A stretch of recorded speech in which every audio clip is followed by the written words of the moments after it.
Empat delegasi Aceh Sumatera National Liberation Front atau ASNLF, yaitu Asnawi Ali sebagai ketua delegasi, beranggotakan Yusril Abdullah, Yusri Talib, dan Imran Abdul Rauf. Empat warga negara Swedia keturunan Aceh ini menghadiri sidang PBB urusan minoritas yang ke-8 tanggal 25 November tahun 2015 bersama sejumlah perwakilan negara dan bangsa-bangsa minoritas di dunia. Pembicara pertama, Imran Abdul Rauf, membacakan pernyataan atas nama organisasi Swedish Achenese Association atau Persatuan Masyarakat Aceh di Swedia. Generasi muda ASNLF ini menyorot sepak terjang pelanggaran HAM di Aceh sebelum atau pasca penandatangan MOU Helsinki yang dilakukan oleh TNI maupun Polri. Pembunuhan warga sipil tanpa proses peradilan masih terjadi di Aceh.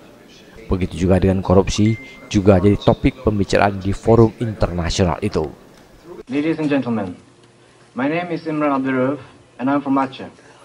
I represent the Swedish Achenese Association based in Sweden. I would like to raise the issues of the role of Indonesia's police and its excessive use of powers on minorities, particularly in my homeland Aceh. Just 2 months ago, Aceh marked the 10-year anniversary of the conflict's end. But despite promises by Indonesian government, this has been a lost decade for tens of thousands affected by the conflict, and the authorities have shown little interest in addressing past crimes. 10 years on, Aceh is still not a safe place to live in, and nothing significant has changed in regard to the behavior of police and other security forces. This is due to only single factor, impunity. In this regard, Amnesty International has repeatedly revealed that despite a decade of supposed reform, Indonesia's police continue to be implicated in beatings, shootings, and even killing unarmed civilians without fear of persecution or sanction. Sementara itu, Asnawi Ali sebagai pembicara dari ASNLF memfokuskan pidatonya tentang peran polisi dalam menjalankan hukum dan tantangan-tantangan yang dihadapi minoritas di seluruh Indonesia, khususnya di Aceh. Menurut ASNLF, ada 3 faktor yang telah membuat Indonesia gagal sebagai sebuah negara, yaitu kekebalan hukum atau impunitas, korupsi dan budaya suap dan pungli.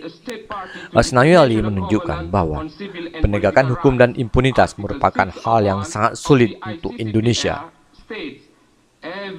Kekebalan hukum terhadap para pelanggar HAM berat yang telah membunuh, menyiksa, dan menghilangkan ribuan nyawa rakyat Aceh selama 3 dekade konflik yang tidak pernah diadili, apalagi dihukum, kata Asnawi di depan forum internasional tersebut. My name is Asnawi Ali and I represent Aceh Sumatera National Liberation Front or ASNLF. I would like to draw the attention of this forum on minority in the criminal justice system and its challenge in Indonesia, especially in Aceh. Aceh is located at the northern tip of Sumatra. Aceh has been in conflict with Indonesia for more than 3 decades.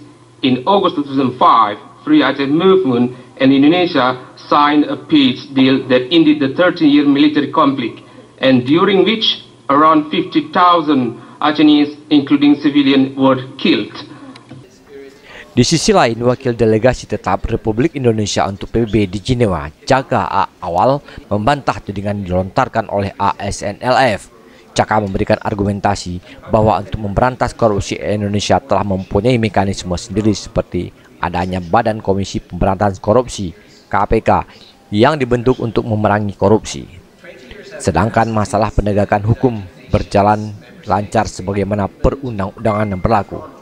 Setiap ada masalah hukum langsung ditangani dengan secepatnya, dan menganggap ASNLF tidak mengikuti perkembangan penegakan hukum di Indonesia selama ini. Large part of police force in the provinces of Papua and West Papua are locals, including the provincial police chief. The above element of combating impunity also serve to respond the statement on the conduct on police in the Indonesian province of Aceh. It is also well known that our Corruption Eradication Commission has been working independently and tirelessly to combat corruption. Those statements, in our view, lacks of of up-to-date and comprehensive understanding on the situation on the ground. To put in the context, Indonesia is a democratic country, has put strong infrastructure to promote and protect human rights. Bottom-up initiatives are also encouraged and developed. Dari Jenewa, Swiss, Tim Liputan mengabarkan.